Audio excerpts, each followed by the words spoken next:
పసుపుతాడు ఒకటే మహాభాగ్యమై బ్రతుకుతుంది పడతి పతే లోకమై మగని మంచి కోసం పడే ఆర్తిలో సతిని మించగలరా మరే ఆప్తులు ఏ పూజ చేసినా ఏ నోము నోచినా ఏ స్వార్థము లేని త్యాగం భార్యగా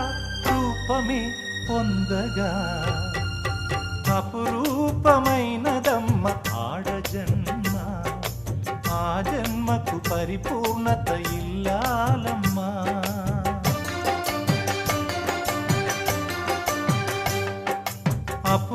అపురూపమైనదమ్మ ఆడజన్మ ఆ జన్మకు పరిపూర్ణ